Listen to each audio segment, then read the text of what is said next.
Hey Isis, do you remember learning about phonemes in kindergarten? No, what are they? So when we were first learning about the sounds of letters, we were learning about phonemes. When we started putting these phonemes together, we began reading words which helped us begin to build our language into morphemes. And when we were learning to put words together, we sometimes had to use heuristics to put the correct letter to make the sounds with the word. As we moved into first and second grade, we began learning more about grammar, which is to help us with our language. Yeah. And we began to use the G factor to solve problems, especially in math. When Common Core came out, it gave us more flexibility to learn about our creativity in math instead of always having to use algorithms like our parents used. These standards were called norms, which we would use to access the scores on tests. This forced us to start learning how we use our mental set. Yeah. So when I was in elementary school, my teacher, Mrs. Pike, always used token economy. What's token economy? It's a system to get us to do a targeted behavior, such as listening and observing. Oh, okay. I remember one time that she gave us Mexican candy, and I had such a tasty aversion to it that it almost made me vomit because I wasn't used to the taste of Mexican candy. What I remember about Mrs. Pike was that she trained seeing eye dogs. It was interesting to watch her because she used acquisition with her dogs. She used distinction techniques with Sarge to help him learn that barking was not allowed at school. We were observational learners as we watched her train her dogs. She also used shaping as she would reward Sarge for her complex behaviors. And the small steps he took to do the final behaviors such as shake hands and sit or stay. So she would give him a positive reinforcement by giving him a treat when he performed behaviors that were acceptable. Yeah. She did not use punishment at all with him because she liked using positive reinforcement because it was better to treat the dog that way than with punishment. Her constant verbal demands were the reinforcer that she needed to behave. As I was able to observe her training her dogs, I used my latent learning to apply what I learned about her raising their dogs. Hey, do you know what I'm learning about today? No, what? The peripheral nervous system. Sounds boring. It's actually not. Maybe you should take some dopamine. You're always so bland about things. That will help with your emotions. Fine, I'll make sure I'm paying attention. I'll make sure my dendrites are working so that I can get all the messages. We're also going to be learning about the central nervous system. Doesn't the acetylcholine fall into that category because it helps with our muscles and all that? Yeah, exactly. See, you're getting it. I'll be right back. Boo! Wow! Did I scare you? Well, duh. That's because you're amygdala. It triggers your fears. Okay, look, the presentation's starting. Make sure your reticular formation is on so you can actually pay attention. I can't really see. Maybe your occipitals are damaged. That can be it. Hey, I noticed when the teacher talks that she isn't able to speak right. Oh, that's because before you came, she told us a story about how she damaged her Broca's area. Maybe she can take Serotonin. Serotonin is only for your body, dummy. As we entered the 6th grade, we were forced to use retroactive interference. There was many times I just couldn't remember what I had learned in elementary school. Me too.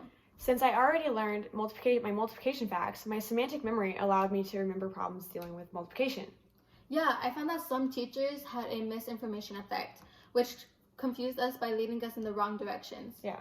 Many times we had to use our long-term memory to be able to remember the foundations that were taught to us in elementary school, and by using my retrieval cue, I was able to remember a lot of information to remember certain things.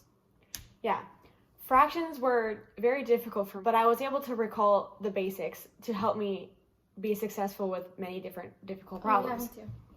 I was able to use my storage to remember most of what I learned in elementary school.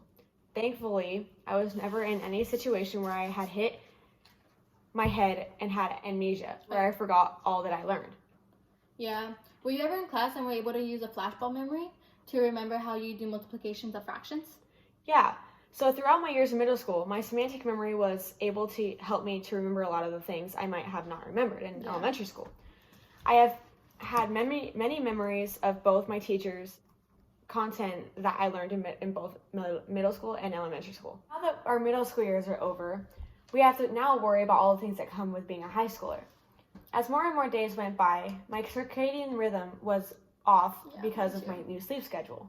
Yeah, many students in high school go through withdrawals from their easy classes in middle school and having to adjust to the life of a high schooler, that they turn to other stimulants such as narcotics to help them deal with stress. Some of these students develop a physical dependence while on these drugs. while some other students, they can suffer from narcolepsy due to late night studying. Some students suffer from night terrors, also due to stress of higher level classes. Hallucinogens are another type of drug that students can end up taking, which could lead to mental health problems in the future.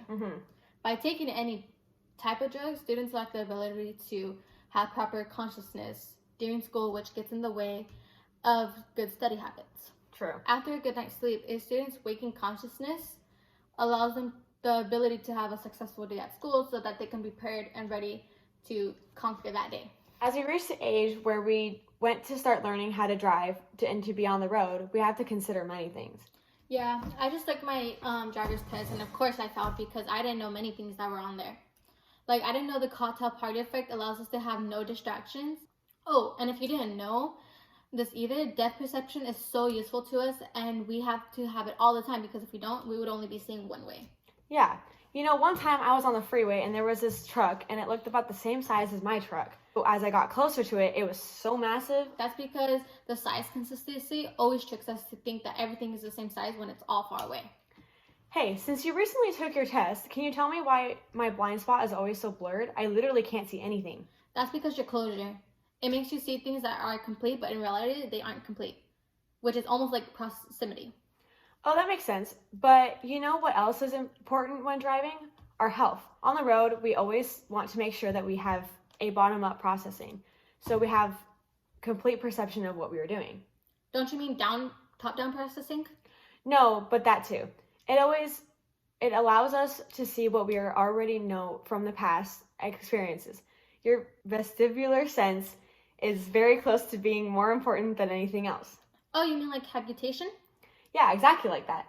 Hey, did you get your results back from the test that you took at the doctor's? Yes, I did, but there was a statistical significance in the results. But during the test, there were doctors going around giving people surveys, and I got one too. It was about what type of experiments they should do next. And later on that day, I got a call saying I was chosen by random sample to be a part of the new experiment. In the experiment, there were two groups, the independent variables and the dependent variables. But they were referring to it as a double-blind study, so no one knows what group they are in. Yeah. I heard the doctor saying that the independent group had the control condition where they were lacking the treatment. So what happened after? So after the experiment, we were all normal again. We found out they were a part of the experimenter effect and that they were a placebo effect. Oh, okay. So some of us were really shocked and didn't know what to say or do, Yeah. or not even know how we felt. So there was a psychiatrist there to talk to us and get us under control again.